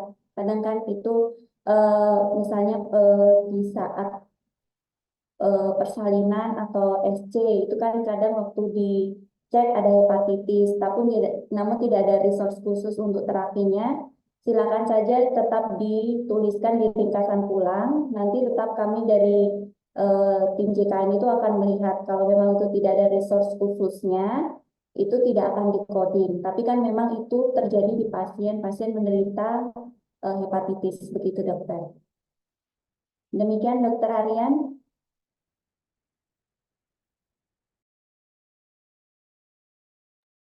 Ya dok, baik dok, terima kasih. Yang kemarin terjadi pada saya itu karena pasiennya itu waktu screening pas pra operasi itu ada ventricle extrasystole, PVC, PES. Tapi kan nggak ada intervensi khusus karena waktu itu saya konsulkan ke teman sejawat jantung juga nggak ada intervensi gitu karena nggak ada yang perlu diintervensi gitu. Nah, saat verifikasi pasca klaim itu kayaknya rumah sakit harus mengembalikan sejumlah uang gitu kan sayang gitu kan. Ya udah dok kalau memang gitu tetap saya tulis tapi nanti berarti teman-teman di tim codingnya ya dok yang akan membereskan ya. Iya Terima dok. kasih. Iya dokter, nanti kami akan lihat apakah ada itu resource khususnya dokter. Dan untuk yang tadi yang saya jelaskan di sosialisasi karena itu berupa video, memang mungkin kurang jelas ya untuk dilihat. Nanti akan kami berikan materinya dokter. Terima kasih.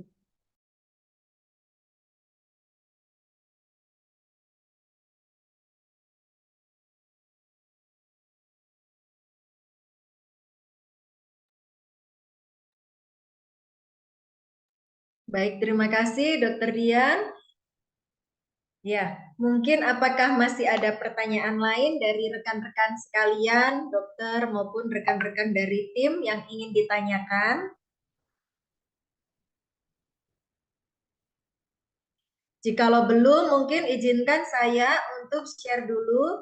Ini adalah 150 tindakan yang dimana bisa menaikkan klaim di rawat jalan. Ini sebenarnya sesuatu yang sangat bagus karena kita jadi tahu ternyata beberapa tindakan di rawat jalan itu sebenarnya menaikkan klaim. Hanya dengan catatan tindakan itu ditulis di resumenya. Nah, oleh karena itu, kami terus-menerus sounding rekan-rekan di unit, mohon apapun itu jangan lupa dituliskan di resume. Ya, kita coba lihat di sini satu persatu. Ini contoh untuk yang di UGD. Nah, yang di UGD di sini ternyata tindakan Afdren, contohnya peritoneal, ini bisa menaikkan klaim sampai 466.000. Kemudian pemasangan NGT ini juga sering dilakukan di UGD, itu bisa menaikkan klaim sampai 265.000. Pemasangan spleen atau spark atau bidai itu ternyata bisa menaikkan klaim sampai 292.000. Nah, ini ada beberapa tindakan-tindakan lain yang sudah dikelompok-kelompokkan di sini. Ada UGD, kemudian juga nanti ada poli-poli di sini, poli kebidanan dan kandungan, poli anak, poli bedah, poli THT. Ini sudah dikelompok-kelompokkan dan mohon ini bisa dipelajari kalau perlu ditempel atau ditaruh di tempat khusus sehingga kita bisa tahu kira-kira hal-hal apa saja yang bisa menaikkan klaimnya. Nah, contohnya juga di sini tindakan-tindakan dari THT, kemudian dari poli-poli lainnya, ini ternyata semua ada klaimnya, rekan-rekan dokter semua ya. Jadi tapi pentingnya ini semua harus dicatat. Nah kalau tidak dicatat tentu saja ya BPJS juga tidak tahu dan otomatis juga akan terlewatkan. Ini nanti kami akan bagikan 150 tindakan atau prosedur yang bisa menaikkan rawat jalan. Kemudian berikutnya kami juga akan menunjukkan spesial CMG sesuai dengan acuan dari Permenkes nomor 3 tahun 2023. Ini memang Permenkes baru rekan-rekan, yang dimana pada Permenkes ini, yang dimana pada Permenkes ini tindakan-tindakan spesial atau top up itu semua ada. Aduh, ya maaf saya skip dulu. Saya tunjukkan juga dulu mungkin yang ini tentang dashboard kendali biaya. Nah ini adalah dashboard pemantauan harian yang dimana ini nanti akan kami buat di dalam Google Form ya. Jadi ada linknya yang bisa diakses oleh kita semua. Ya mungkin bukan semua ya, tapi yang kami berikan akses adalah pihak-pihak tertentu yang pastinya berkepentingan. Jadi di sini ada nama pasien, ruang mana, DPJP siapa, lossnya sudah berapa hari, kemudian biaya kamarnya sudah menghabiskan berapa, kemudian apakah ada untuk sewa OK, ICU, inkubator, alkes-alkes lain, kemudian obat-obatannya pun dikelompokkan obat akut, kronik, antibiotik, tapi tentu saja ini membutuhkan kerjasama kita semua terkait dengan obat yang kita input, karena kalau obat tidak diinput ya sama saja datanya tidak akan masuk. Kemudian penggunaan oksigen, darah, apakah ada tindakan bedah, apakah ada spesial prosedur, apakah ada penggunaan ventilator, bahkan sektor jasa juga bisa gambarannya bisa dimasukkan semua di sini sehingga semua terpantau sampai pemeriksaan-pemeriksaan penunjang.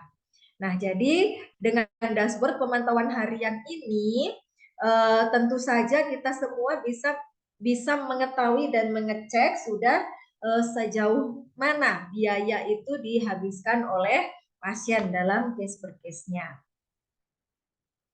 Nah, kemudian untuk ICU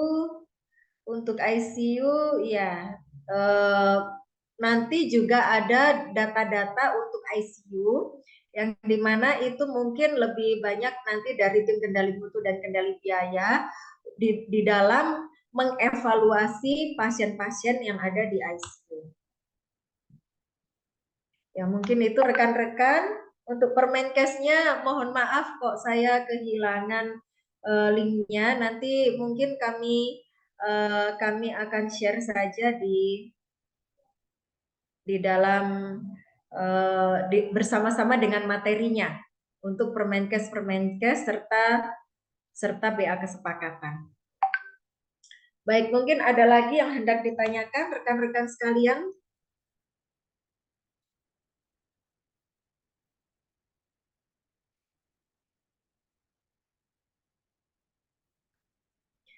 Terkait dengan klaim pending dan klaim tidak layak, mungkin rekan-rekan di PJP nanti bisa dibantu. Jikalau ada pending-pending, kami akan komunikasikan, terutama klaim-klaim yang memang membutuhkan yang terkait dengan medis maupun yang terkait dengan diagnosanya. Jadi kami akan komunikasikan dengan rekan-rekan di PJP sekalian, sehingga ke depan kita berharap bahwa pending-pending itu bisa dikurangi karena kita sudah lebih paham dengan BA kesepakatannya. Ya mungkin apakah masih ada pertanyaan atau diskusi dari rekan-rekan dokter atau dari tim?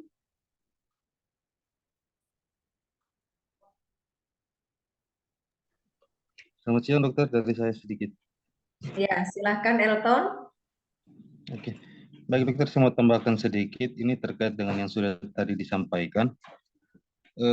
Penulisan dokter di berkas berkas yang akan kita ajukan klaim itu, ternyata untuk penulisan dalam status itu bisa berdampak sampai kasus pending, karena kita pernah dapat kasus pending yang menurut saya simpel sekali. BPJS hanya perlu konfirmasi tulisan ini diagnosa apa, ini tindakan apa.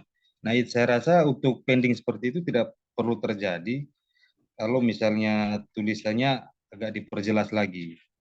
Itu yang pertama. Terus yang kedua itu terkait dengan nilai klaim untuk rawat jalan dan rawat inap. Nah, untuk rawat inap contohnya, kalau misalnya pasien masuk itu dengan diagnosa ISK. Nah, ini ISK ini harus diperhatikan betul, dia punya syarat-syaratnya itu sudah harus sesuai dengan ketentuan. Kalau misalnya dia gugur, maka kita punya alternatif untuk ganti dengan diagnosa dispepsia mungkin. Itu selisih klaimnya itu sampai 1 juta kalau rawat inap. Nah, dari ini kalau misalnya pasien sudah pulang baru kita di Kesmik dapatnya dia harus turun ke dispepsia, artinya dia punya pengeluaran yang sudah dilakukan di perawatan selama pasien dirawat itu, dia akan selisih dengan nilai klaimnya. Yang pasien rawat inapnya yang kelas 1 itu sebenarnya sampai 3 juta, tapi ternyata dia gugur dengan kita gantikan pakai dispepsia, itu dia hanya 1 juta lebih. Nah, itu menjadi pertimbangan menurut saya. Terus perhatikan juga diagnosa-diagnosa sekunder yang perlu dengan koreksi-koreksi penunjang itu harus dilakukan, karena kalau tidak dilakukan itu maka gugur. Itu sudah pasti. Mungkin sekian, karena saya tambah sedikit untuk pending. Kasus-kasus pending ini sangat berdampak kalau dengan pembayaran mau jasa atau gaji, itu sangat berdampak karena pembayaran BPJS itu kita waktu pengajuan klaim 15 hari itu mereka sudah buat BA-nya untuk kita bayar, mereka dari BPJS bayarkan. Hanya masalahnya pendingnya ini, bila ada kasus pending itu keluar bersamaan dan waktu mereka bayar. Jadi kalau misalnya ada pending, diagnosa yang sudah di input itu ternyata dia gugur, maka kita dapat kerugian di situ. Mungkin sekian dari saya, dokter. Terima kasih. Ya, baik. Terima kasih, Elton. Ini lebih ke arah masukan ya, Elton ya. Baik, jadi benar sekali rekan-rekan dokter semua bahwa yang pertama, mohon tulisan yang bisa dibaca. Sehingga tidak merumitkan dan menyulitkan baik tim JKN maupun verifikator BPJS sendiri ketika mereka memproses klaim kita. Dan yang kedua, mohon benar-benar kita memperhatikan untuk diagnosa utama dan diagnosa sekunder. Jadi alangkah sayangnya kalau hanya sesuatu yang sebenarnya bisa diupayakan, akhirnya beberapa diagnosa gugur tidak bisa diklaim karena tidak memenuhi BA kesepakatan yang sebagaimana ditetapkan oleh Kementerian Kesehatan. Jadi nanti kami akan bagikan juga tentang diagnosa sekunder atau diagnosa utama yang dimana itu membutuhkan perhatian khusus dari DPJP terkait persyaratan yang harus dipenuhi supaya bisa diklaim. Nah, karena sayang sekali kalau hanya misalnya kurang satu syarat, mungkin sebenarnya itu sangat ringan, tetapi akhirnya tidak bisa diklaim, diagnosanya hanya satu katakan, dan itu pun level sangat ringan, jadi jelas itu akan menurunkan revenue, padahal sebenarnya kita bisa optimalkan secara lebih. Baik, terima kasih Elton. Nanti kami janji akan bagikan ini kepada rekan-rekan DPJP dan rekan dokter untuk bisa mencermati secara lebih khusus, yaitu untuk diagnosa dan tindakan-tindakan khusus. Mungkin ada lagi yang hendak ditanyakankah dari rekan-rekan dokter atau dari tim atau rekan-rekan di manajemen? Silahkan. Sore dokter, dari saya Mary. Ya, silahkan Mary. Baik dok, terima kasih. Kalau saya punya ini untuk menambahkan sih dok, bukan pertanyaan. Eh, karena saya lihat ini banyak dari dokter UGD, ini untuk saran saya, baru-baru yang kita bahas sama-sama di timnya kita di grup itu mengenai pengantar rawat inap yang dari UGD ataupun poli. Mohon untuk teman-teman dokter poli atau dokter UGD agar jangan lupa menuliskan nama dan tanda tangan. Terus ada salah satu item di situ yang tertera indikasi rawat inap. Karena ada beberapa kasus pending yang masuk ke kami itu, verifikator itu pendingannya itu berbunyi indikasi rawat inapnya apa. Dan setelah kita cek ada yang kosong dan ada yang mengisi tapi agak mengambang begitu. Jadi mohon kasus yang sekecil begini teman-teman sebelum pasiennya diantar ke rawat inap diisi dengan lengkap karena ini kasusnya itu pendingannya itu ya bukan hal yang besar tapi hal yang kecil, hanya di pending itu indikasi rawat inapnya. Karena sering sampai di kami di koder, sampai di ruangan itu form itu belum ditandatangani, bahkan nama dokternya juga tidak ada. Itu dari saya, Dok, untuk teman-teman dokter poli dengan UGD untuk diperhatikan bersama. Terima kasih.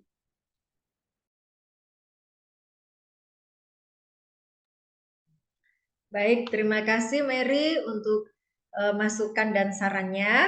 Benar sekali tadi yang sudah dijelaskan ya rekan-rekan dokter. Mohon di resume masuk itu ada istilah indikasi rawat inap. Nah, tolong itu jangan diabaikan. Karena tentu saja verifikator BPJS itu ingin tahu mengapa pasien diopnamkan. Nah, kemudian juga jangan lupa selalu untuk membubuhkan tanda tangan dan nama. Itu juga yang sering lupa. Atau sebaliknya, tanda tangan dan nama ada, tapi resumenya kosong. Nah, itu sebenarnya lebih parah lagi. Jadi kita berharap ke depan rekan-rekan hal-hal seperti ini bisa kita minimalisir ya. Tentu saja ini membutuhkan komitmen kita bersama. Ya, artinya kalau resume kita baik, lengkap, proses klaimnya pun akan lebih mudah dan nilai klaimnya pun pasti baik.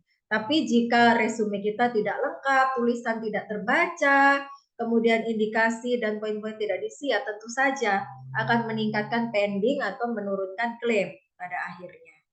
Jadi sekali lagi mohon kerjasama kita semua. Baik, mungkin ada lagi yang hendak ditanyakan atau usulan, saran, masukan, silahkan.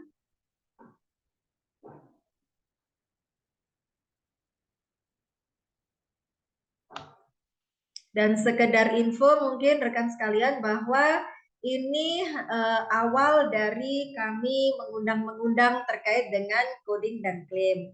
Karena setelah ini nanti kami akan rutin mengundang rekan-rekan dokter dan BPJP, baik secara online maupun mungkin dalam satu kesempatan kita lakukan secara offline, yaitu untuk sosialisasi hal-hal seperti ini, langkah-langkah strategis untuk pengoptimalan klaim dan coding, dan juga bahkan untuk evaluasi dari audit-audit yang sudah dilakukan oleh tim. Begitu. Jadi nanti kami jangan bosan-bosan rekan-rekan semua untuk kami nanti akan undang secara berkala, secara rutin untuk menyampaikan hal-hal itu. Sehingga ini bisa menjadi perhatian bersama ya pastinya. Ya, mungkin sekali lagi saya tanyakan apakah masih ada pertanyaan, usulan, saran?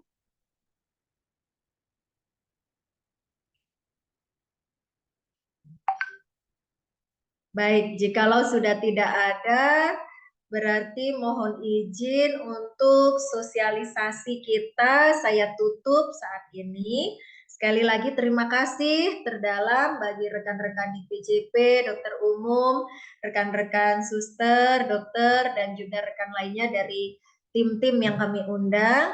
Terima kasih untuk kerjasamanya dan partisipasinya. Berharap ke depan kita lebih punya komitmen bersama di dalam meningkatkan revenue dan juga di dalam mengendalikan biaya. itu membutuhkan kolaborasi dan komitmen kita bersama. Jadi sekali lagi terima kasih untuk kita semua, dan ya terima kasih Dr. Heri, dan mohon izin untuk saya tutup pertemuan sosialisasi kita pada siang hari ini. Selamat berweekend bersama keluarga dan kawan-kawan semua. Dan bagi rekan-rekan yang masih bertugas, selamat melanjutkan tugas. Tuhan memberkati, selamat siang. Terima kasih juga buat Dr. Dian sebagai narasumber kita. Baik, terima kasih rekan-rekan. Sampai jumpa di lain kesempatan. Terima kasih dokter dan semuanya. Tuhan memberkati. Terima kasih dok. Mohon izin live.